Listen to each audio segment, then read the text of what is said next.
This is the Western Obsessions TV podcast, where hunting's not a hobby, it's an obsession.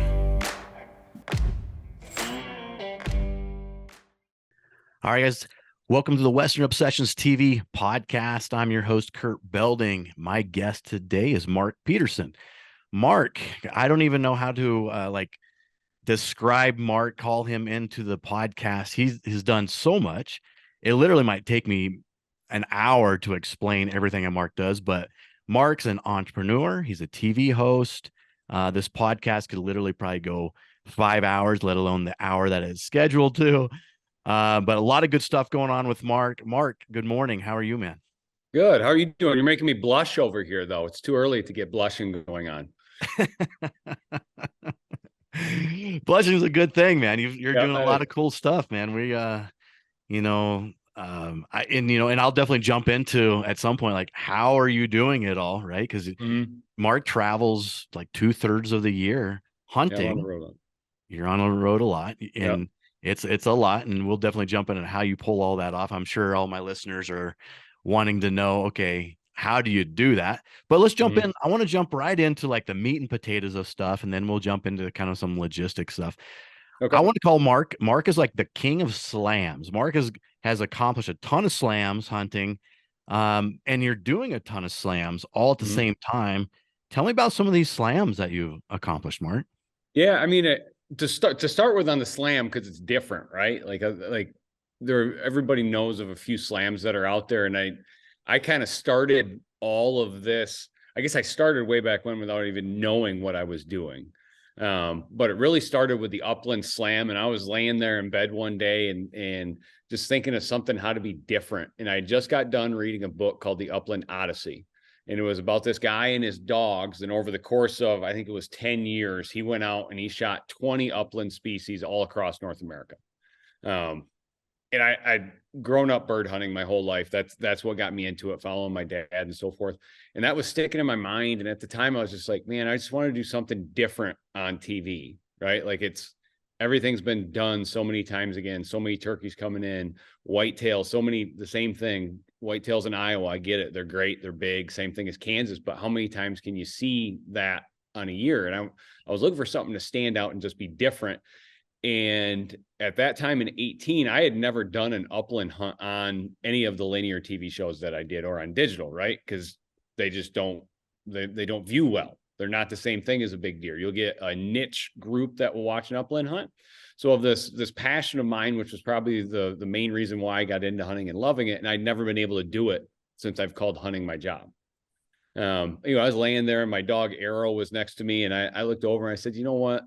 I'm going to just do something a little bit different. I'm going to tackle a project that's never been done before. It's all going to be upland stuff, and I'm just going to go about it. And what's going to make it real different is I'm going to do it all in a year. At that time, I thought it would build up some excitement around it because it's never been done before. And as you know, to do something that's never been done before in the hunting industry, in any industry really, it's rare. So I set out and started planning that and was successful, right? My dad and I went and did it. My dad was with me every step of the way, except for Himalayan snowcock in the Ruby Mountains. That was the only hunt I didn't have my dogs with me. And I just, it was challenging, but it was so much fun being a competitive person, growing up in sports and so forth, of putting a time limit on it now and having the physical atmosphere of it, of being able to having to walk, be the part of having your own dogs there, the planning of it was so much like a sporting event that I couldn't even get over it, right? Like if I wasn't successful here, how was I going to be able to come back or go to a different area all before the season closed? Right? Because basically seasons open in August and a lot of them close in January, unless you go south of the border. They sometimes go into February. So you're like, you have a short time period. And basically it was just me, dad, and the dogs in a truck, right? That's what we did for 4 months. And I had so much fun with that and was successful and made like the viewing of upland hunting. I mean, it's still not comparing to a 400-inch bull, right? Or a 200-inch mule deer, but it got so much positive feedback that I was like, man, that's awesome. So I'm like, that worked. How am I going to grow on that now? So I did the next step, North America Waterfall Slam, and then just did the South America Waterfall Slam. I've started the North American Whitetail Slam, which again, all these slams, except the whitetail one, consist of in a single season. right? So when I went to South America, it was a single season, just truthfully for a selfish reason. I get so involved in it when there's a time period for it, right? There's a lot more planning. It's just not going to Wyoming to hunt for a week and then coming back home for 10 days and then going to Florida to hunt for a week and then Texas and so forth, like to where they're individual trips. It makes that whole season one. Just I was so much more engaged for it. And that's why I can see myself doing one of those upland or waterfall slams all across the world for at least the next 10 years. Cause I basically have those planned out. Right.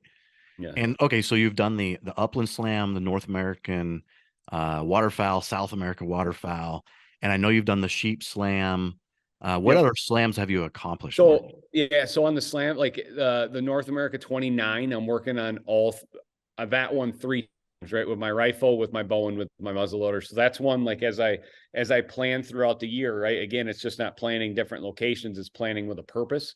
So like I try in my planning to get 5 to 7 hunts for the North America 29 each year. And that would be archery, muzzleloader, or rifle. I'm getting close with my rifle, but that just means I'm doing more muzzleloader hunts or more archery hunts right now. So as I plan it, I try to say, okay, these are ones I haven't been successful on yet. I'm going to plan it and get these into the schedule throughout the fall or the spring. Right. The other one I have going right now is the North America deer slam. So it's whitetail, mule deer, axis deer, sandbar, like any free ranging deer that is from Canada, US, and Mexico. I've got on there, and I want to say, and there are 31 different deer species. So on that same thing, as I plan my year, I try to get 5 to 8 of those each year just to continue to work on it, because those seasons all overlap. Like there's no way I would stay married if I just said, hey, I'm gonna go do those in a single year. So there's like no way, right? No Because way. I'd be gone. No way. Just Yeah. no way. So like that one I'm planning over a course of years. And the exciting one I've got coming up for 2023 is I'm going to do the New Zealand waterfall and upland slam. So we're going to go there and do the North and South Island and get all the species of waterfall and all species of upland there. Very cool. Yeah. And one of the things that I talk about is how hunting is definitely like once you get bit by that bug, it's an addiction, it's an obsession. Oh, And it looks like you may have gotten bit by more than one bug, Mark. that's a problem. That's a problem. I walked in and I got bit by everything, and I came out and I'm addicted to everything. Yeah. I guess so. Yeah. Yeah, so Mark accomplished a bunch of slams, got a lot of slams going on.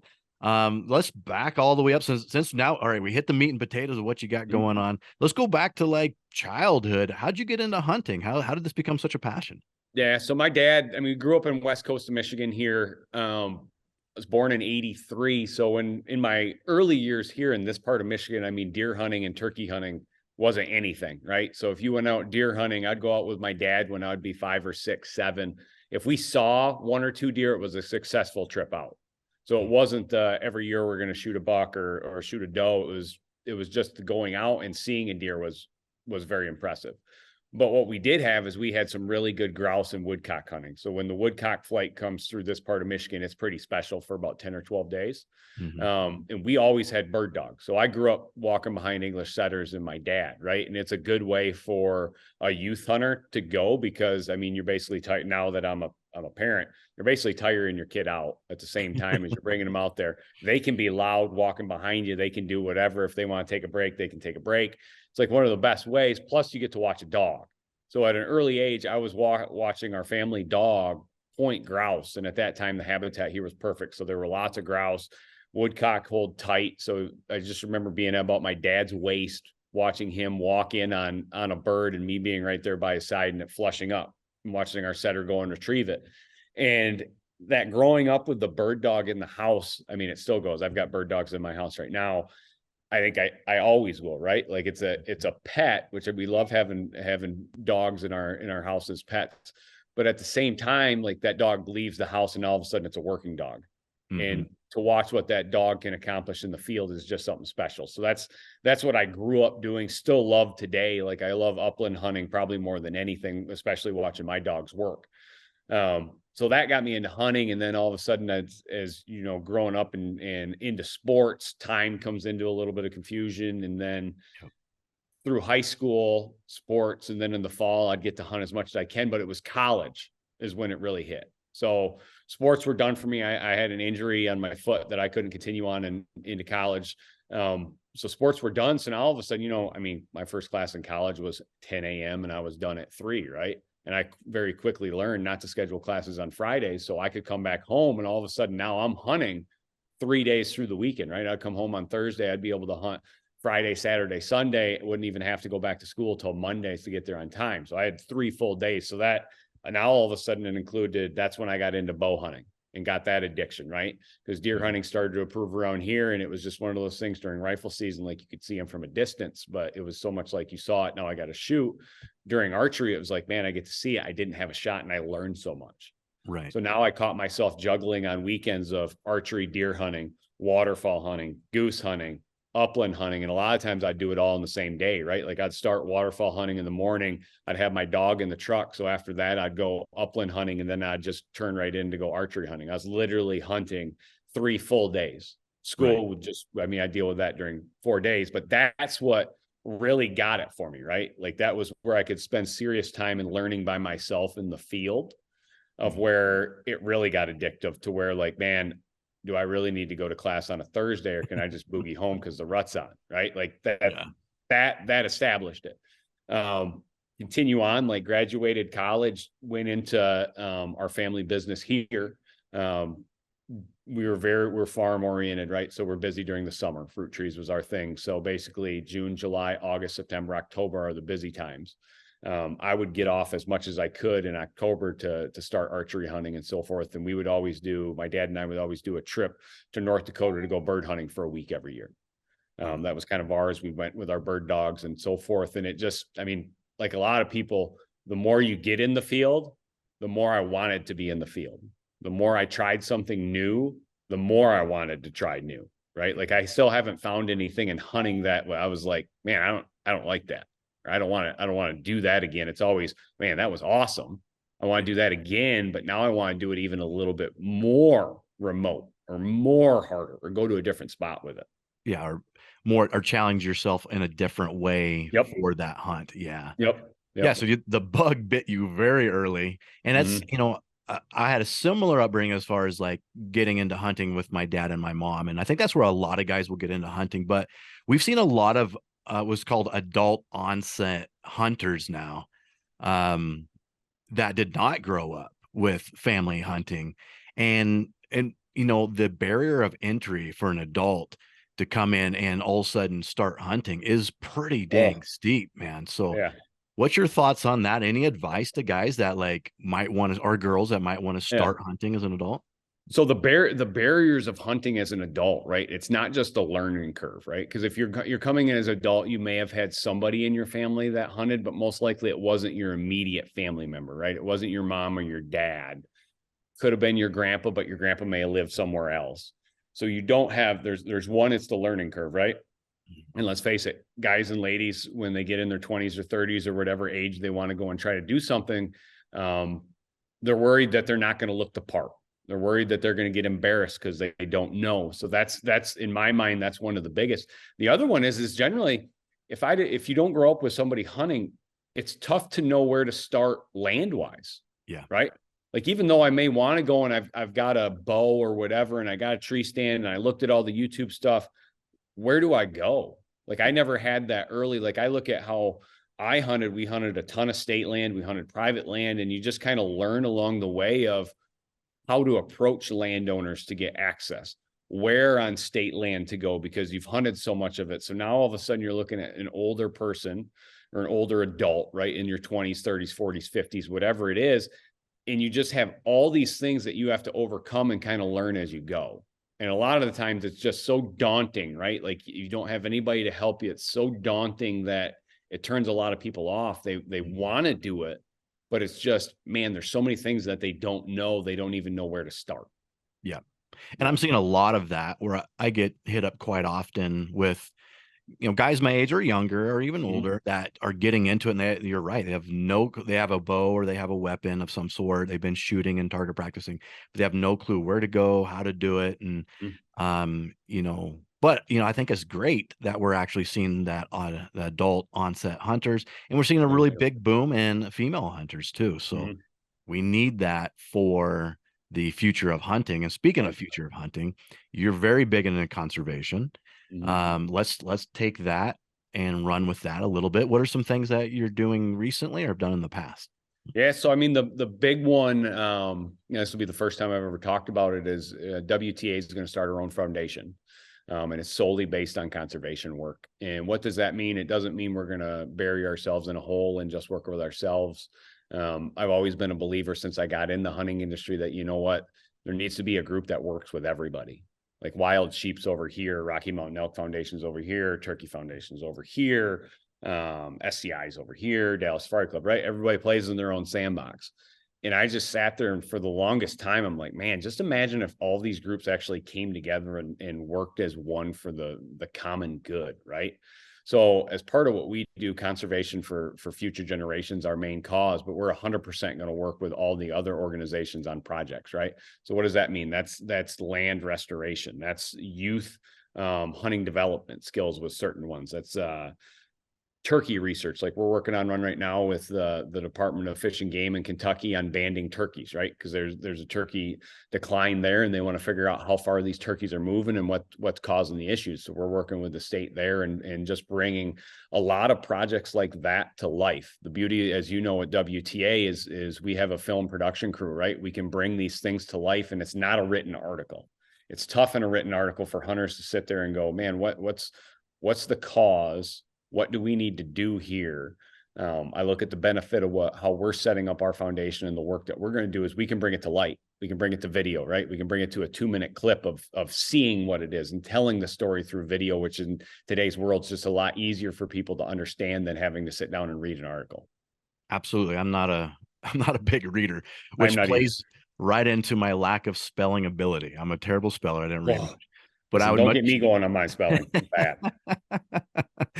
but I would much rather sit down and watch a 2-minute video and absorb it that way. So Yep. this is something new. And when Mark says WTA, it's Worldwide Trophy Adventures. I'll link that down here. So in the description and here in the video, so you guys can check that out.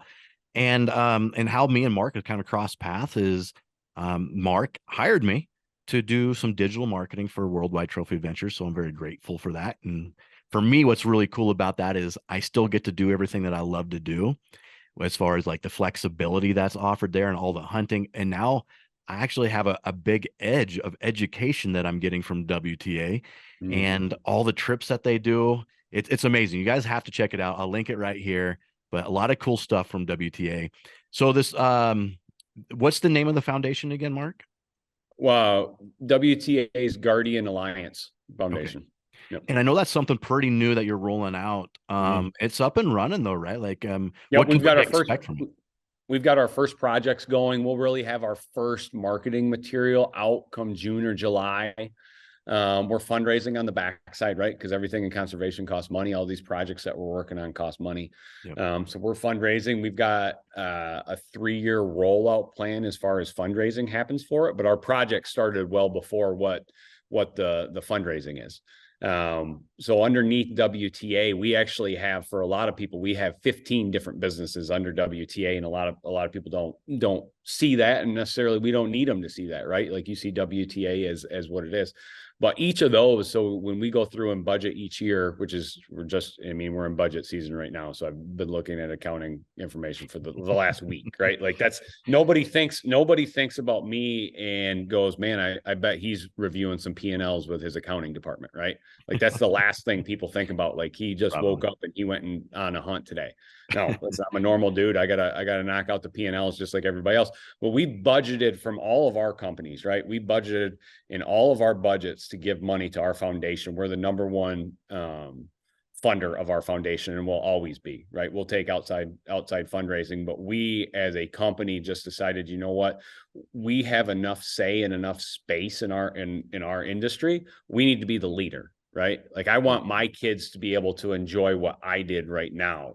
I want my grandchildren to be able to enjoy the great outdoors, and being a leader in the industry, we have to step up and be that leader in the conservation work as well.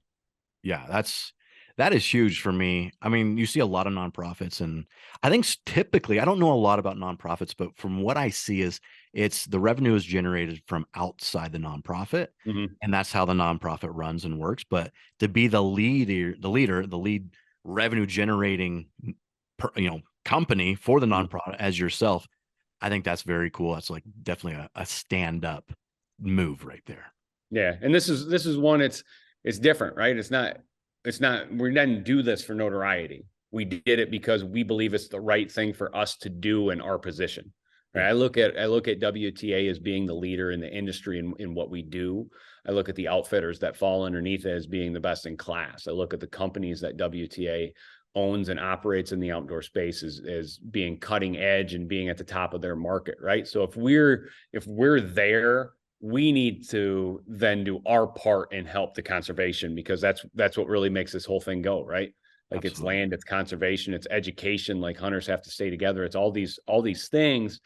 And I just got to the point of, I've been talking about it for a long time. It's finally time for me to step up and do it. Yeah.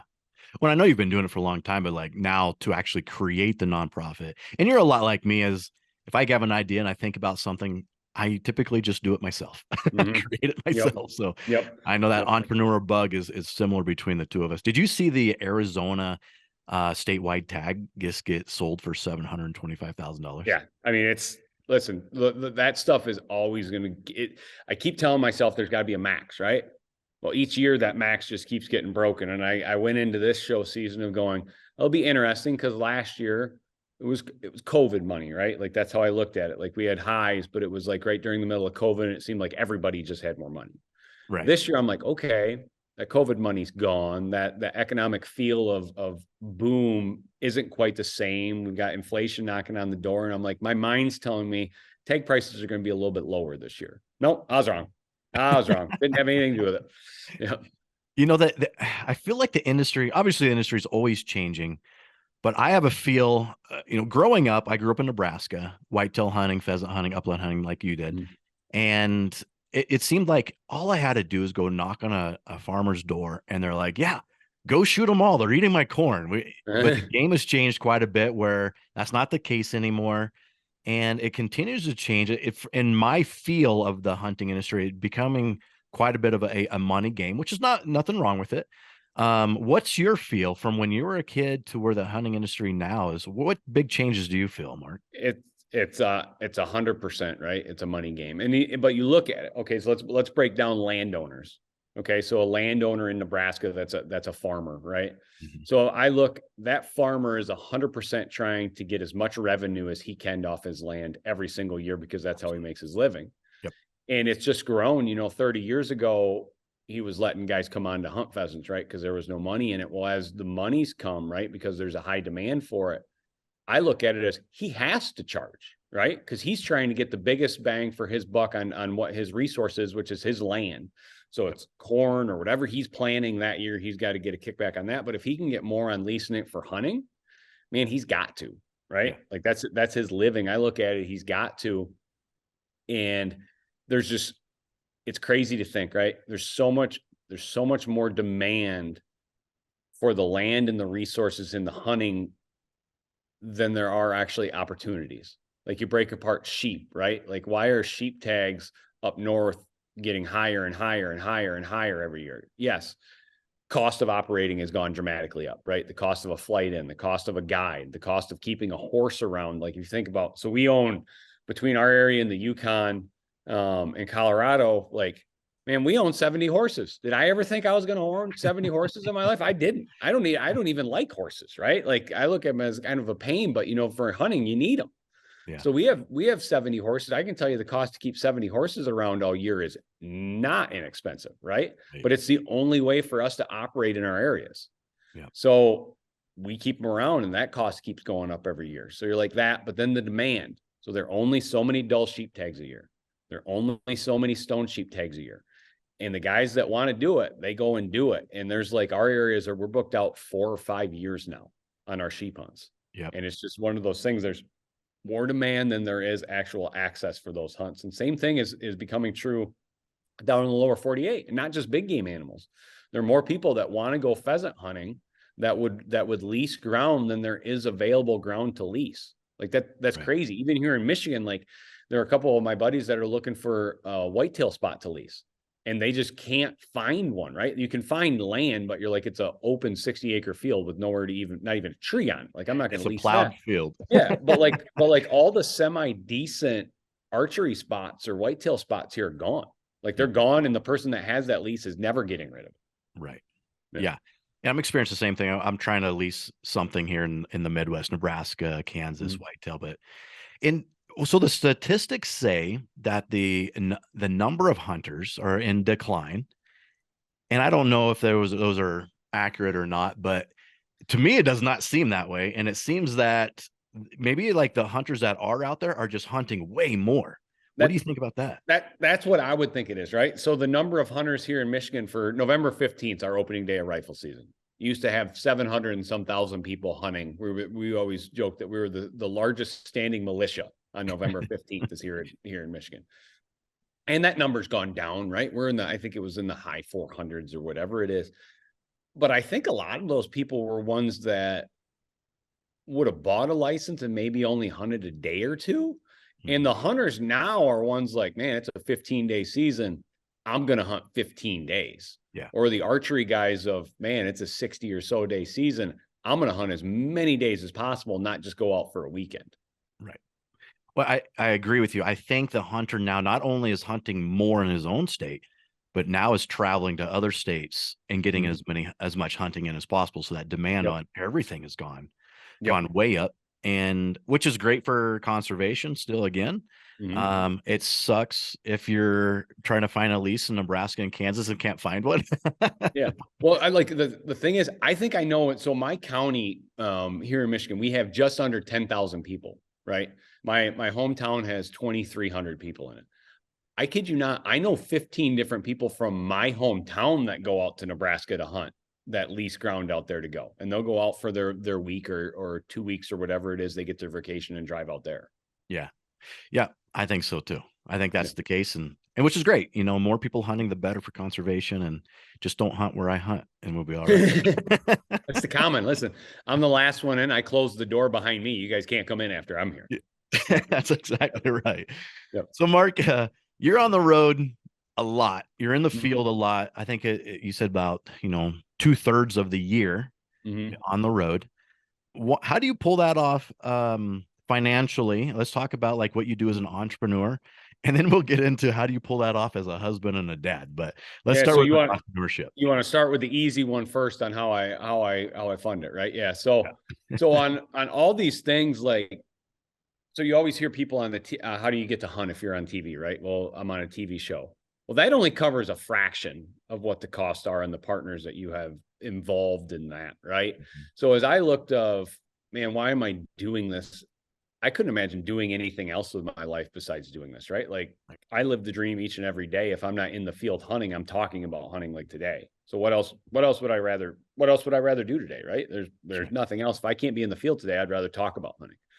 So I started with small boutique WTA booking agency out of Utah, right? Like I was looking for a company that I could set up that would help me fund the lifestyle that I wanted to be, which that lifestyle was living in the great outdoors and filming it and just being in the industry.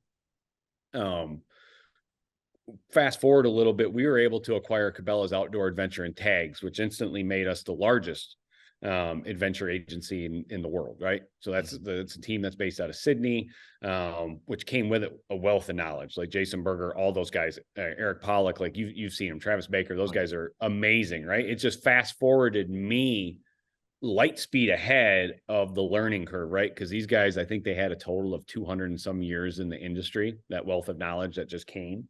Yeah. And from there, we've just been able to acquire different either outfitters or companies in the outdoor industry that really make sense under our umbrella, where all these businesses under there allow me to be in the field, right? So I'm the marketing behind a great portion of what this is. So like we see a bump if I'm in the field and I go bear hunting, we see a bump in those bear sales. If I'm sheep hunting, we see a bump in those sheep numbers, right? So I'm the marketing engine behind it, but there's so many other parts in the marketing engine. But having all these companies and so forth in the industry has allowed me to finance and fund what I do. Right. So I'll just say the partners that I have on my TV shows are amazing. just absolutely amazing, but they don't cover a fraction of what I do on a given year, right? Right. Like Mhm. the hunts that I go on and what I challenge, like they don't cover a fraction of what that is. That's a part of it. But then I just got into a habit of building companies underneath to help fund what I really wanted to do. Right. Yep. Like that's the same way that you've done a lot in your life of, okay, I want to do this. How do I get my sales to get there to allow me to carve off that portion of the budget in this company for me to go and continue to do that? And that's how I built all this. Right. Yeah, and I'm with you 100%, and I'm a very big believers. You literally can create anything that you want in your life. You just got to keep working at it and figure it out. And there's going to be a way to do it. It probably is not going to be the first plan Mm-hmm. that you have. It may be like the 50th plan that you figure out, but Mm-hmm. you will Mm-hmm. figure out how to do what you want to do in life. So Yep. you're absolutely doing that. Um, so I know that like you from just knowing about you, your family was in the fruit business, right? The Yep. like an orchard Yeah. fruit tree We had business. orchards and then fruit processing. Yeah. Yep.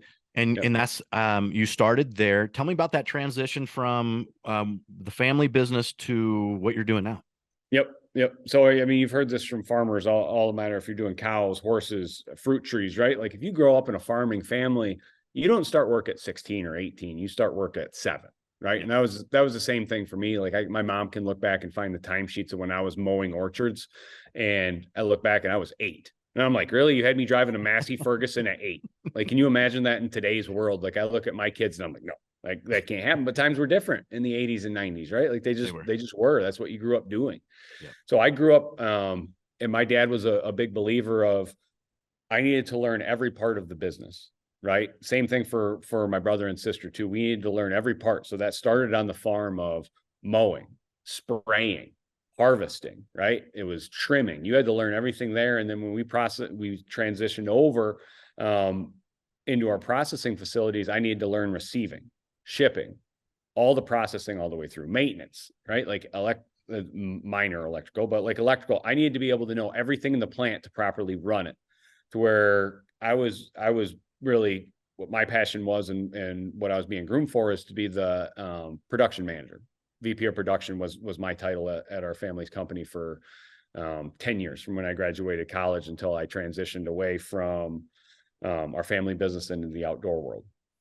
So I always tell everybody, man, I started working at 7 and I literally remember I didn't do a spring sport because I worked, right? Like you're a fruit tree farmer, you have to work in the spring all the way through the summer. And that was life. And I wouldn't change it because I think it has instilled that work ethic in me and that drive that I think is so important for people to have if they want to be to succeed or be successful or keep going up the stairs every day. Like, how do I get better each day? Like, I think that's a huge part.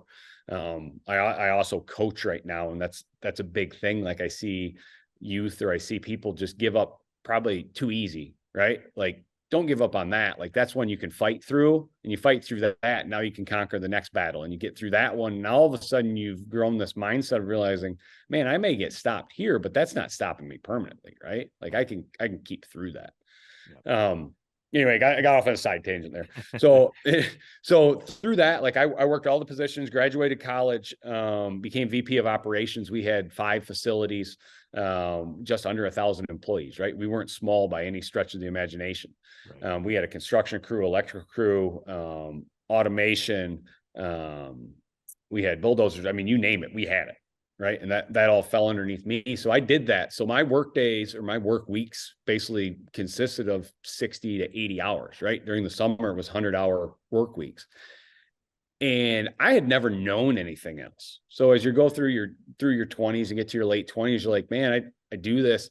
I had never known anything. I had always wanted to do something else, but like even through college, I came back and if I wasn't hunting, I was working.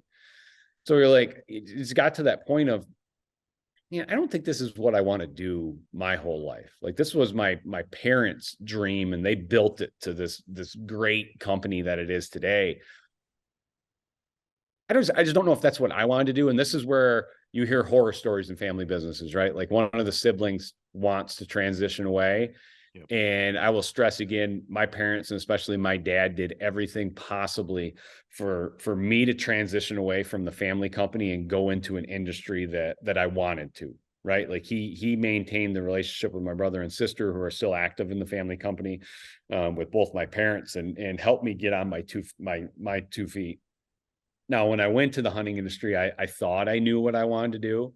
And I tell everybody that the two things I started with, one was a TV show, and then starting with a small boutique booking agency. The small boutique booking agency was a good idea. The TV show was horrendous, right? Like, it was a money pit. I very quickly learned, well, this is unsustainable. I have to do something to be able to sustain what I really want to do.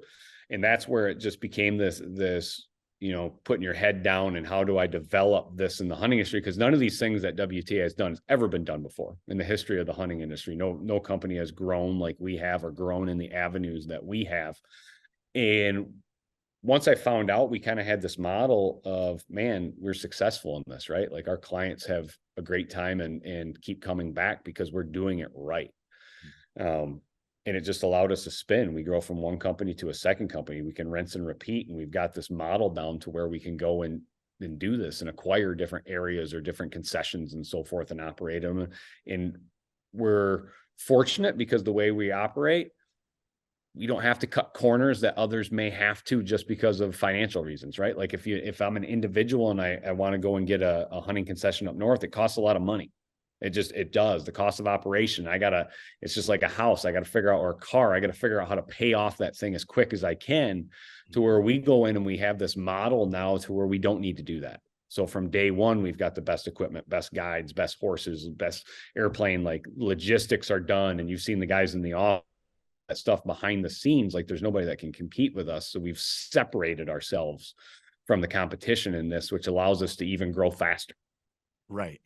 And as you pick up those assets, I mean, on the books, when you buy an outfitter, that looks like, hey, there's a liability we owe on this outfitter, but it's an asset. As long as it's cash flowing positive, becomes an asset, and then you can leverage that and grow, Yep. more assets. So my thought here, and tell me if I'm way off base or if I'm on point here, is from 7 years old to when you're saying, I think I want to do something different than the fruit business.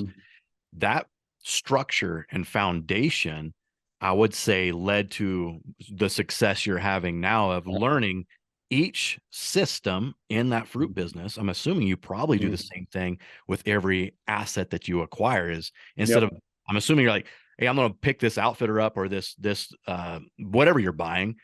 Instead of just buying it and say, all right, guys, let's run, you're probably learning every aspect of it too. Everything you got to do. And outfitting is different, right? It's not a line or having to take a pit out of a cherry. It's, man, what are the logistics of being able to get in this camp, or how do we expand the area to get into a bigger trophy area? Like, all these things, what do we have to get a new runway in? Like, it's all new, but it's so fun. Yeah. And I look back now, and there's no way I'd be where I'm at today if I didn't do that from 7 to 29, right? Like, that was the foundation. And everybody, like, I look back now, there were so many 100-hour weeks there. So many times I would work until 8 or 9. I'd literally go home, sleep for a couple hours, come right back in. So many times. And I think at the time, like, man, this is just wearing myself out, but it was setting the foundation, which allows me to succeed in this part in life, right? Like, I'm not afraid now. If I got to go and do something, I just hop on the plane and go and do it, because I look at it and go, man, I did it for so many years. Why would I not do it now if that's the key for success? Especially when it's your passion. Like, I mean, that's just energizing right there. Is that probably doesn't feel like work when you're doing things that you love. It doesn't. Yep. Yeah. So I think in the hunting industry, you're an anomaly, where I've heard this a lot, and I know this is true for a lot of people, is how do you become a millionaire hunting? And the answer that I typically hear is, if you're a billionaire, you could become a millionaire hunting. Yep. That's a very true statement. Very true statement. But it seems like you found a way to make it very lucrative, and plays right into what you want to do for your life. You're living exactly what you want to do. And I don't want to put words in your mouth, but I'm assuming you're living exactly what you want to do for your life. Yeah. And you made that for yourself. Yeah. So, I mean, like, that in that part, like, you can always work hard, right? It takes a little bit of luck along the way. One thing that did happen for us, for the good, like, we have a great relationship with Cabela's and Bass Pro, right? Like, great companies. My relationship started with Cabela's out of Sydney, through the transition to where Bass Pro acquired Cabela's. They moved their headquarters from Sydney down to Springfield. which 100% makes sense for business, right? Like if I'm Bass Pro, I can't have two headquarters. I've got two sets of overhead. That makes no sense. I need everybody in the same building. So to move them to Springfield makes sense. But what that did is allowed me out of Sydney to be able to acquire some really, really, really high end and great employees. Right. Like none of this is possible just by myself. There is a team of literally 200 people underneath me that are way smarter than I am on all these things that allow this growth, right? Like I just was fortunate that happened and that base of talent was available where in Sydney, where our home office is. And when we're able to add some of those key members to our team, that's when I look back and I go, okay, we added them here. And I look at what happened over the next 16 to 18 months, and it was laying the foundation for what we're doing right now because we have the people in place to make it successful. And what I said is 100% surround yourself with people that are smarter than you. Like I may have a vision, right? I don't understand accounting very good. That's not my background, right? I've got a great accounting team. The marketing side, I'm learning more every day. Establish yourself with even people that are better on the marketing side, on the consultation side. Like our consultants are absolutely every single one of them is way better than I am. Like I will get calls of like, hey, I would like to talk with Mark about arranging this. And I talk to him. I'm like, listen, I'd love to. I'm the last guy on here that you want to talk to, right? Like I will get going on a tangent. We'll be talking about a trip I did 7 years ago, and you'll be asking a question. I'm like, listen, I talk to the professionals about it, right?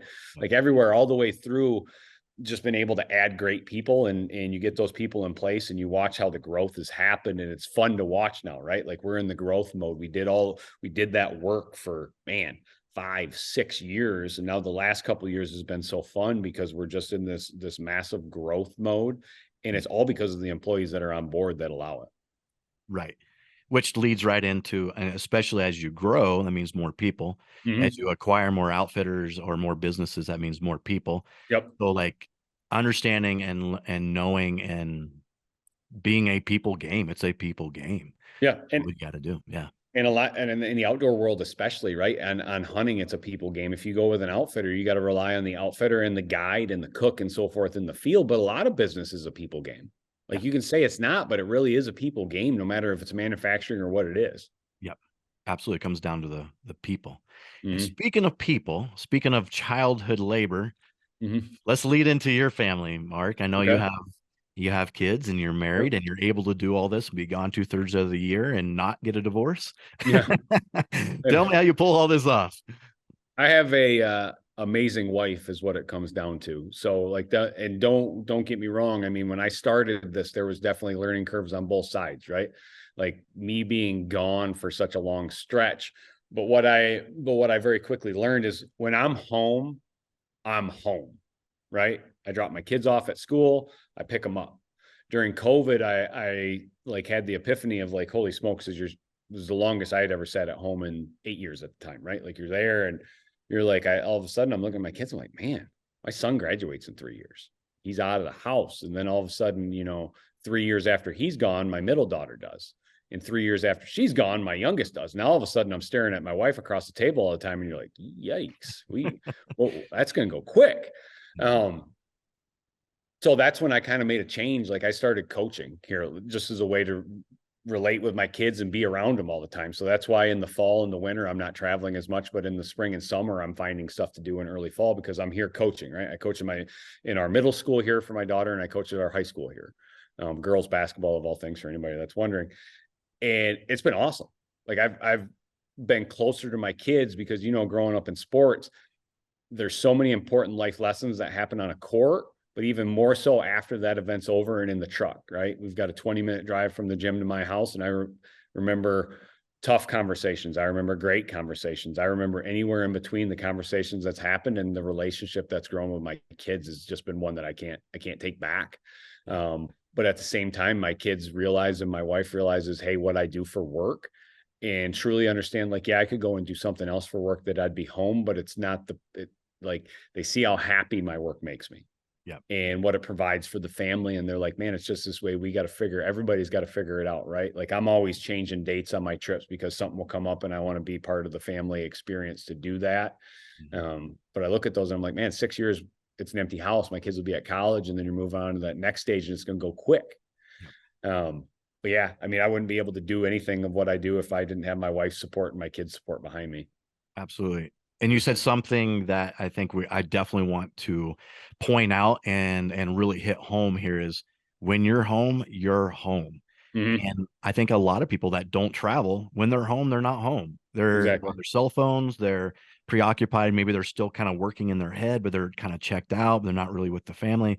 I live by that too, is whatever I'm doing, I'm 100% all in on what I'm doing. So when I'm home with my family, I am home with my family and they get my attention. So, Yep. yep, you guys listening out there, that is huge. You know, you're looking at Mark that's gone in the field 2/3 of the year, and he's saying when you're home, be home. So Mm-hmm. can you expand on that, Mark? You got any more good pointers like that? So like on the when you're home, right? Like I'm always in a rush as soon as the trip's over and I've got everything. It's how do I get home as quick as I can, right? It's not wasting. So I try to max out my days and schedule the best I can. But really when I say I'm home, so like today, my kids are off at school. I have a game to coach tonight. My daughter has a volleyball game at 4, right? So I do work right now until about 1:30, right? I got up early. I worked for my kids, got up, got them ready, drove my daughter to school. My son can drive himself now. I drive my daughter in every day, even though I go to the same school, because I want to have that relationship, right? I did it with my son. I did it with everybody. I'll drive him to school until he can drive himself. So I want to have that 20 minutes in the car there. And when I get to pick her up after the end of the day, I'll have that 20 minutes there.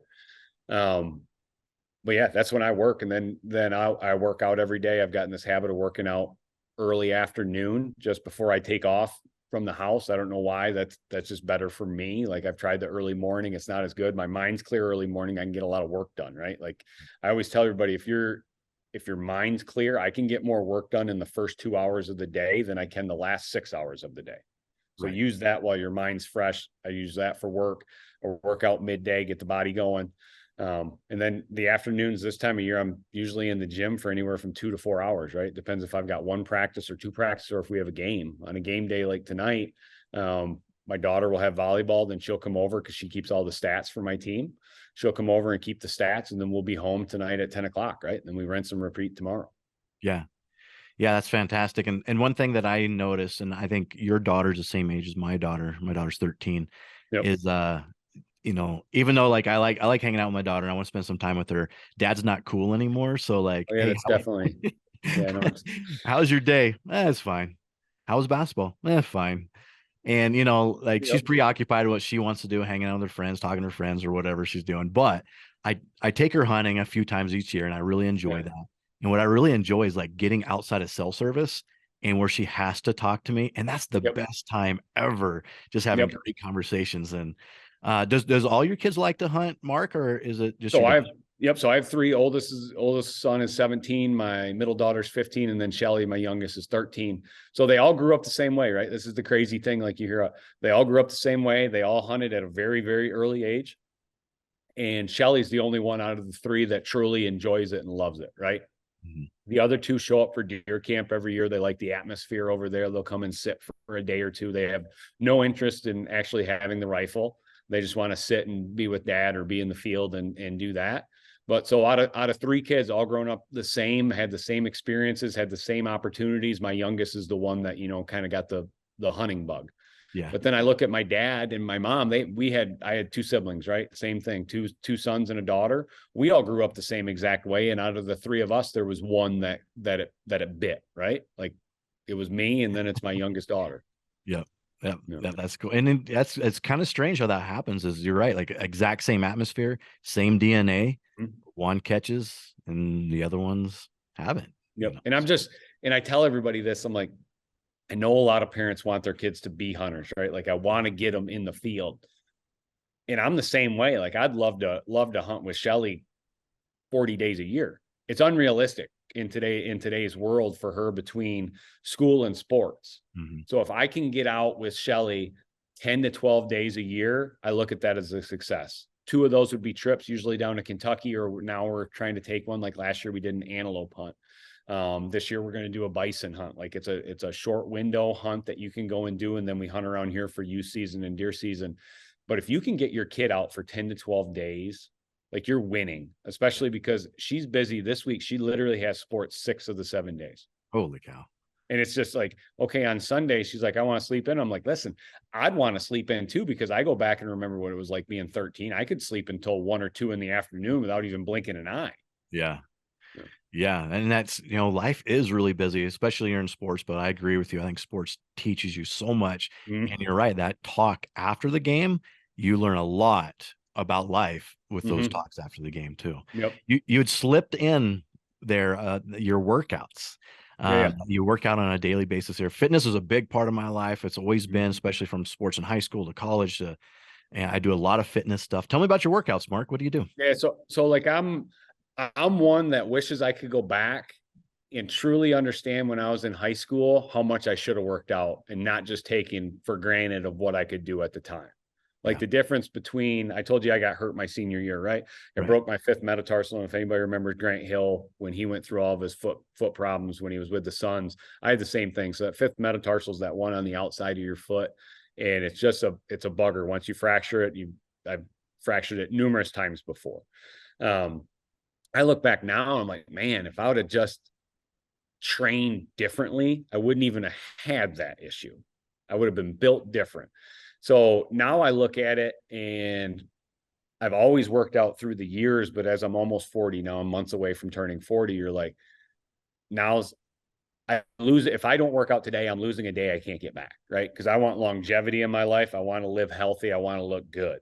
Yep. And truly what it was, I look back when I was in that North America waterfall one, and I look back at the videos of me in the beginning to me in the end, and I'm like, oh my gosh, I put on 30 pounds, right? From not moving, not working out, waking up early, eating like crap, eating a big breakfast, just not moving. And I'm like, I can't let myself get like that again. And I won't let myself get like that again.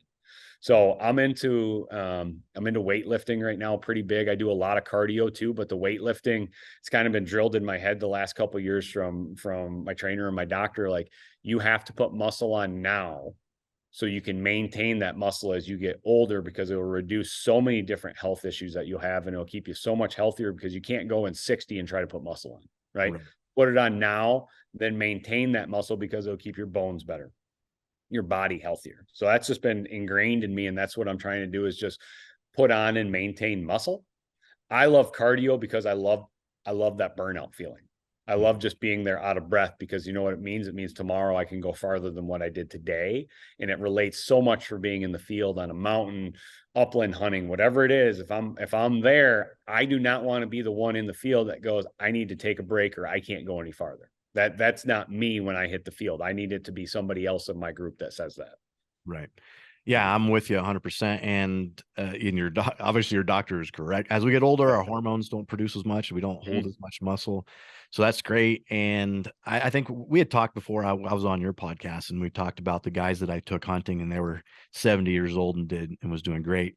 That's a big reason why I work out, is to keep my longevity of what I want to do in life. And I Yeah. don't want to be 50 years old and not be able to do anything and not live my life the way I want to live it. So Mhm. props to you. What type of cardio do you run, or what do you do for So cardio? so I do a little bit of running. I'm still so scared about my foot. I do a ton of biking and a ton on the Stairmaster. So I probably bike majority, but I've got the last year and a half, I've really got into that Stairmaster, just because I've seen what it's done to my legs and core at the same time.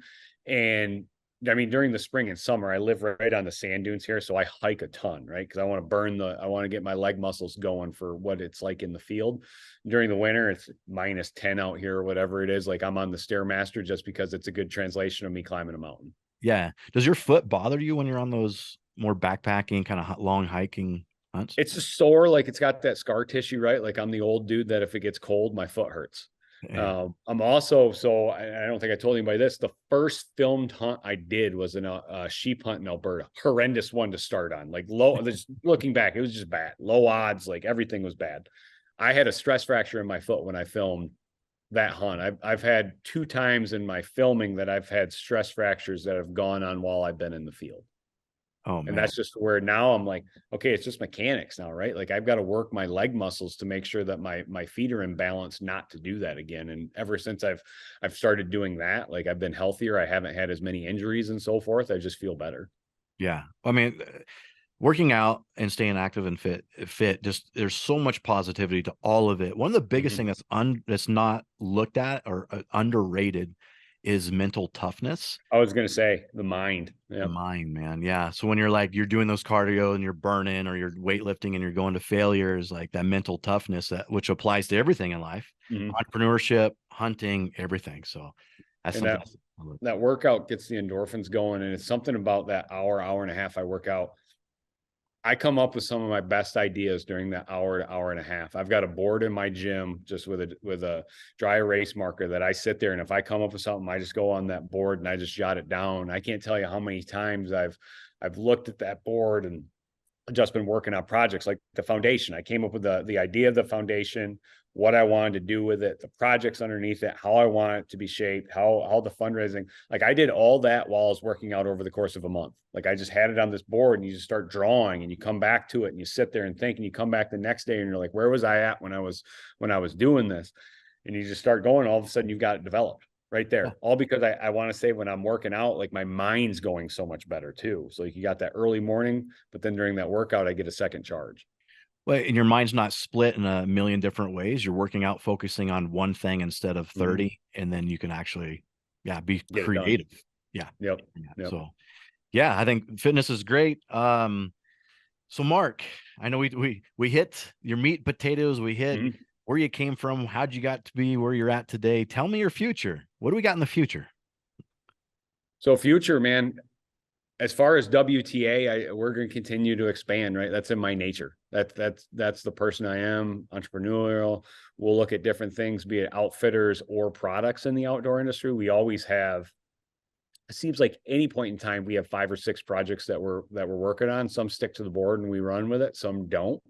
As far as me as a hunter, like I look at and I like to challenge myself. I want to see every nook and cranny that there is in the world. I want to chase everything that there is just because I want that experience. Right. Like if I've chased elk in Colorado, that's cool. I want to do it in Wyoming. If I've chased sheep in BC, that's cool. I want to do it in Tajikistan or I want to do it in Pakistan. I've hunted northern Pakistan. I want to hunt southern Pakistan. I've hunted Africa. Cool. I want to go to Ethiopia and experience what that's like just because I've been fortunate in everything I've been able to do. And the one thing that I keep going back to is the experiences. Like I look back and the experience helped build my character. They help build the type of person I am, the father, the husband, the business owner and everything. And I think that just makes me a better person because it opens your eyes to so much more than living in a bubble. And I think that's been the biggest part of what's also allowed me to grow is just the experiences of travel, being able to see the parts of Africa, parts of Argentina, Peru, like all these places that not very many people get to travel and experience. Yeah, I am 100% with you. When I hit 40, my life changed and I wanted to experience a lot of stuff. And you're doing the exact same thing. Yep. A question has popped to my mind a little bit is I know, obviously, you own WTA, Mhm. you own outfitters. Obviously, you do a lot of outfitted hunts, and there's a lot of like haters out there that trash on outfitted hunts because they're a DIY guy. But in my experience, like that outfitted hunt, you change the learning curve drastically. If I wanted to go, well, I don't even think you can go to like BC and do. I think you have to have an outfitter. And as a non-resident, yep. Yeah, but if I wanted to go somewhere I've never been before, and I'm just going to like jump on a mountain DIY style, my chances of success are like a 0.5%. Hire Yeah. an outfitter, and they increase dramatically because of that Mhm. learning curve. What's your Yep. thoughts on the DIY versus outfitting hunts? Listen, so this is one that gets me going too, right? Like we're all hunters. Yeah, Everybody's if we're a hunter, why attack another hunter, right? yeah. Like if I'm a do it yourself guy, man, that's awesome. I got more props for you because I know the work that goes in there. I know the time, I know the energy, I know the effort, right? On an outfitted hunt, I know the exact same thing. I know the time, the energy, and effort that goes into that too, from the hunter, from everybody on the industry that makes that a success. It's like the traditional bow versus a compound bow versus a crossbow, right? If it's legal in the state in that area, why does anybody care what the other person uses? Mhm. I I could care less if somebody uses a crossbow in a crossbow state, right? Maybe that person has an injury. Maybe they don't have enough time to practice, right? They work 70 hours a week and practicing with a compound bow or practicing with a crossbow is easier, makes their chance of success higher, makes it more of a lethal kill. Awesome. Maybe they feel more comfortable with it. Awesome. Maybe a rifle hunter doesn't feel comfortable with a bow because they've never done it. They tried it and something just didn't click for them. So they want to use a rifle. Awesome. I don't care.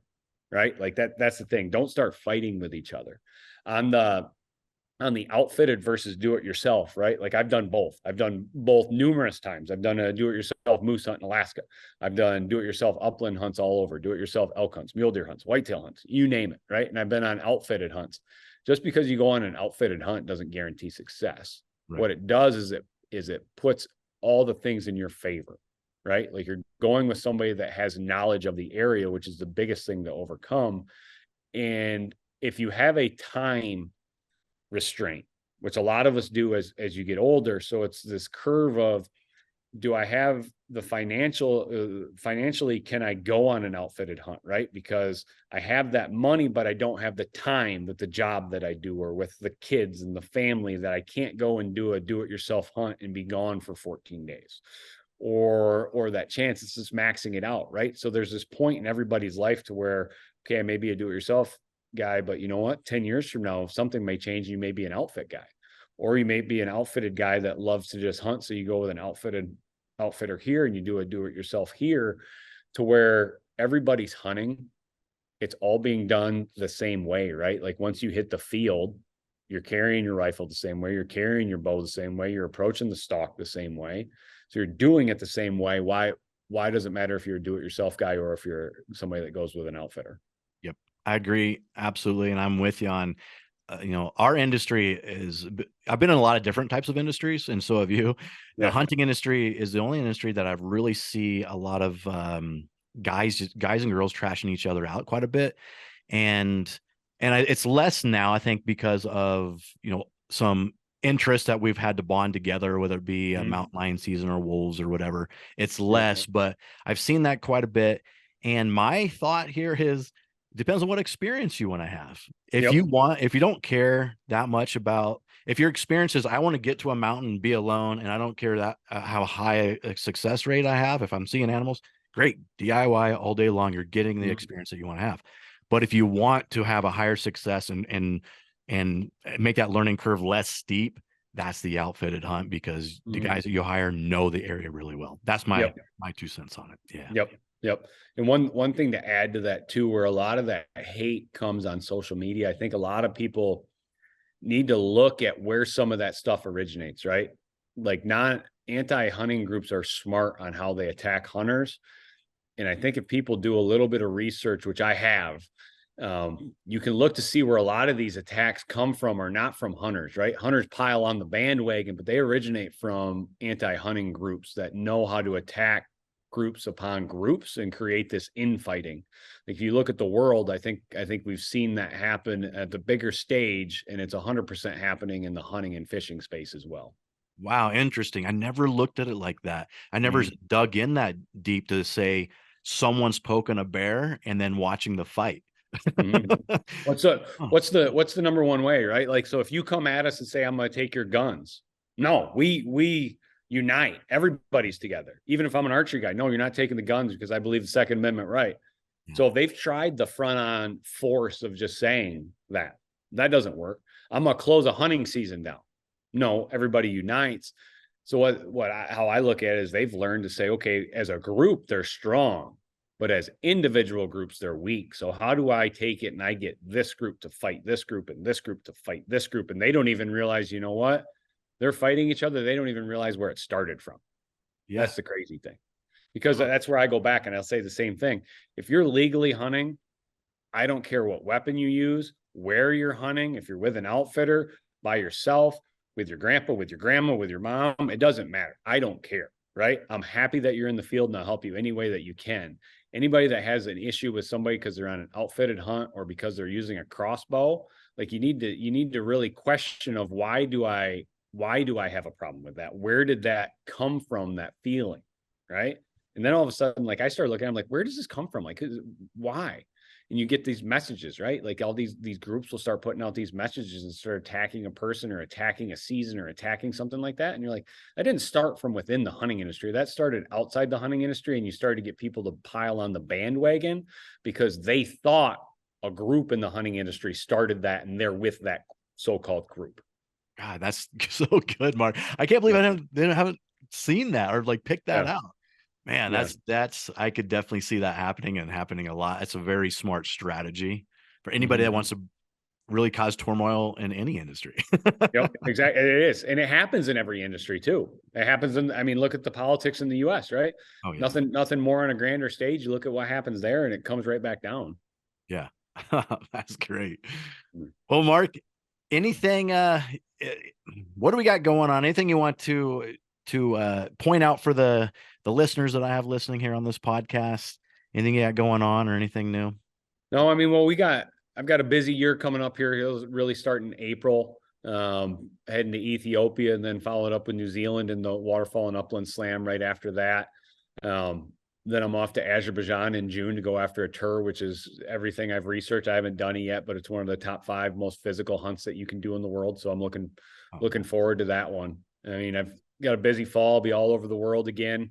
My coaching season's changing next year, so I'll just coach during the winter. So I'll be more active in the fall, probably like I was before COVID. Getting back to that, and man, I'm excited. I'm ready. There's snow on the ground. I'm ready for the snow to take off and get back out there and chase turkeys and do all the cool stuff. Yep, absolutely. And I'm excited just to watch you do it. And if you guys are listening, absolutely check out Mark Peterson. I'll link the website, his linear TV shows, WTA's website in the description, but definitely check him out. He does some really cool, badass hunts every year.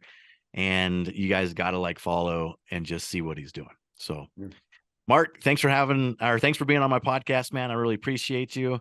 And this is the Western Obsessions TV podcast. I'm your host, Kurt Belding. You guys are listening to Mark Peterson. Thanks, man. This is the Western Obsessions TV podcast, where hunting's not a hobby, it's an obsession.